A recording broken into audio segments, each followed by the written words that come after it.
সহ্যের যে সীমা থাকে তা এবার ট্রাম্পকে বুঝিয়ে দিল নয়াদিল্লি। সোমবার আবার ভারতের উপর আরো শুল্ক বাড়ানোর হুঁশিয়ারি দেন মার্কিন প্রেসিডেন্ট ডোনাল্ড ট্রাম্প। নিজের সমাজ মাধ্যমে তিনি লেখেন, ভারত যে রাশিয়ার থেকে প্রচুর পরিমাণে তেল কিনছে এমনটা মোটেই নয়। এই তেল তারা খোলা বাজারে বিক্রি করে বিরাট মুনাফাও লাভ করছে। রাশিয়ার আগ্রাসনে ইউক্রেনে কত মানুষ মরল তাতে তাদের কিছুই এসে যায় না। তাই আমেরিকা ভারতের উপর আমেরিকায় রফতানি হওয়া পণ্যের শুল্ক বাড়াবে। তবে রাশিয়ার থেকে তেল কেনার জন্য মার্কিন প্রেসিডেন্ট ডোনাল্ড ট্রাম্প যখন ভারতকে শুল্ক বাড়ানোর হুমকি দিচ্ছেন, ঠিক তার কয়েক ঘন্টার মধ্যেই তীব্র প্রতিক্রিয়া দিল ভারত। আমেরিকা ও ইউরোপীয় ইউনিয়নের দ্বিচারিতা নিয়ে সরাসরি আঙুল তুলল নয়াদিল্লি। সোমবার বিদেশ মন্ত্রকের তরফে জানানো হয়েছে, ইউক্রেন যুদ্ধ শুরুর পর বিশ্ব জ্বালানি বাজারে যে অস্থিরতা তৈরি হয়েছে তার জেরেই রাশিয়া থেকে ছাড়ে তেল কেনার সিদ্ধান্ত নেওয়া হয়েছিল। সেই সময় আমেরিকাও ভারতের এই পদক্ষেপকে সমর্থন করেছিল যাতে বিশ্ববাজারে তেলের দাম স্থিতিশীল থাকে। বিদেশ মন্ত্রক জানিয়েছে, ভারতের আমদানি নিতান্তই প্রয়োজনের কারণে।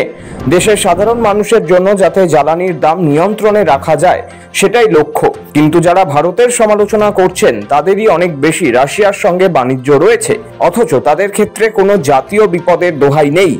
এখানেই থেমে থাকেনি দিল্লি।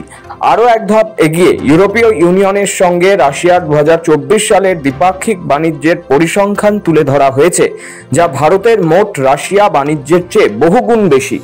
সাউথ ব্লক বলছে, ইউক্রেনের বিরুদ্ধে যুদ্ধ শুরুর পর থেকেই রুশ তেল আমদানির জন্য আমেরিকা ও ইউরোপ ক্রমাগত ভারতকে নিশানা করে যাচ্ছে।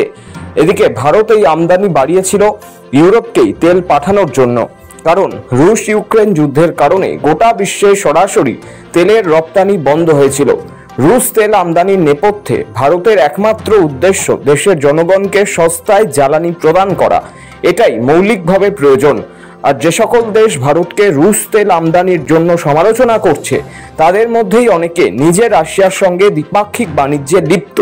2024 সালে ইউরোপের সঙ্গে রাশিয়া মোট 6,700 কোটি ইউরো দ্বিপাক্ষিক ব্যবসা চালিয়েছে, যা ভারতের থেকে কয়েক গুণ বেশি।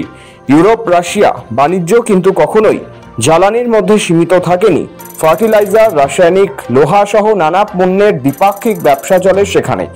আমেরিকা, যারা নিজে এত বেশি উদ্বিগ্ন, তারা নিজেরাই রাশিয়ার থেকে প্রতি বছর ইউরেনিয়াম হেক্সাফ্লোরাইড, যা পরমাণু তৈরিতে ব্যবহৃত হয়, প্যালাডিয়াম, যা বৈদ্যুতিক গাড়ির জন্য প্রয়োজন, ও ফার্টিলাইজার আনিয়ে থাকে। আর এই যুদ্ধের সময় সেই আমদানি বন্ধ হয়নি। সুতরাং ভারতকে ক্রমাগত আক্রমণ করা সম্পূর্ণভাবে অযৌক্তিক। Our ties with any country, or all the ties that we have with various countries, they stand on their own merit, and they should not be seen from the prism of a third country. As far as India-Russia relations are concerned, we have a steady and time-tested partnership. Bharat প্রতি মুহূর্তে নিজের জাতি স্বার্থ ও অর্থনৈতিক স্বার্থের ভিত্তিতেই পদক্ষেপ নেওয়ায় বিশ্বাসী।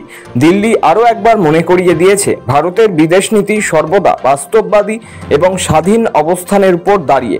বিশ্ববাজারের অস্থিরতা মাথায় রেখেই প্রতিটি সিদ্ধান্ত নেওয়া হয়। ব্যুরো রিপোর্ট, সময়, কলকাতা।